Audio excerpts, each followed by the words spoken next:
Kinshasa se réveille à peine, moite d'une nuit d'orage. Seul le bruit des motos couvre les sons de gouttes d'eau sur l'atoll. Au centre hospitalier de Kabinda, le CHK, des dizaines de patients attendent l'ouverture de l'hôpital de jour dédié à la prise en charge de personnes vivant avec le VIH-Sida.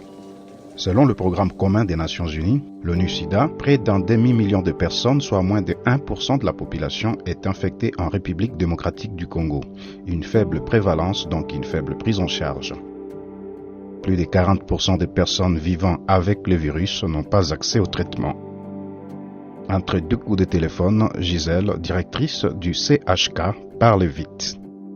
Le mois dernier, plus de la moitié des patients qui se sont présentés au CHK étaient en stade avancé de la maladie et avaient besoin de soins d'urgence. C'est comme s'ils attendaient d'être sur le point de mourir pour venir se faire soigner. Le bâtiment du fond est réservé aux soins intensifs et aux hospitalisations. Il n'y a pas un bruit, hormis les ventilateurs qui brassent l'air humide. Les corps se perdent dans les lits, 35 ou 40 kilos.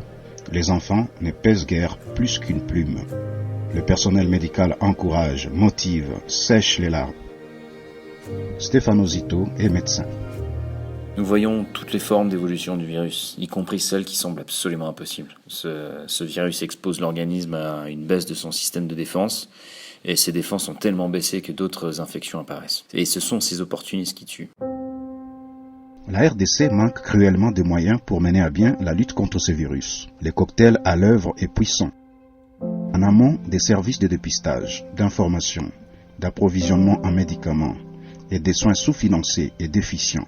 En aval, de barrières culturelles, religieuses, financières et physiques importantes qui entravent l'accès au dépistage et aux soins.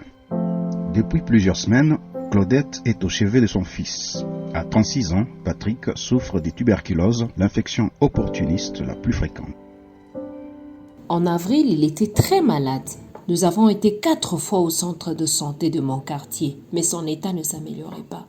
Ils m'ont fait payer beaucoup d'argent. Personne ne nous a dit qu'il avait le VIH. Mais il y a quelques semaines, il a fini par cracher du sang et faire un malaise. On nous a alors référés au CHK et au début, je ne voulais pas que le médecin le touche car je n'avais pas d'argent. Mais ils ont fini par me dire que ici tout était gratuit. Les traitements de base sont officiellement gratuits dans les structures de santé publique, mais ce n'est pas toujours le cas. Claudette n'a pas révélé les statuts sérologiques de son fils à son entourage. Sa famille lui reprocherait de n'avoir pas bien pris soin de lui. Il serait exclu. Même dans les structures de santé, les infirmiers et les médecins nous rejettent.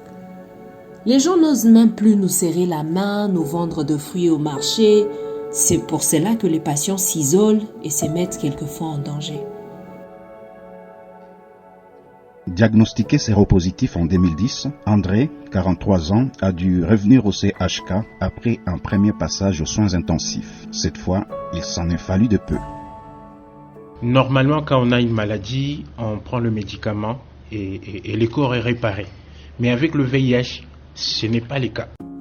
Certes, les médicaments existent et s'ils étaient disponibles, les soins gratuits, beaucoup moins de patients seraient en stade avancé.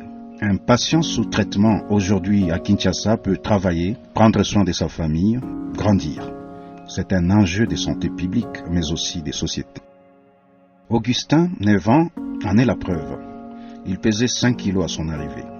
Désormais, chaque mois, il vient chercher ses antirétroviraux.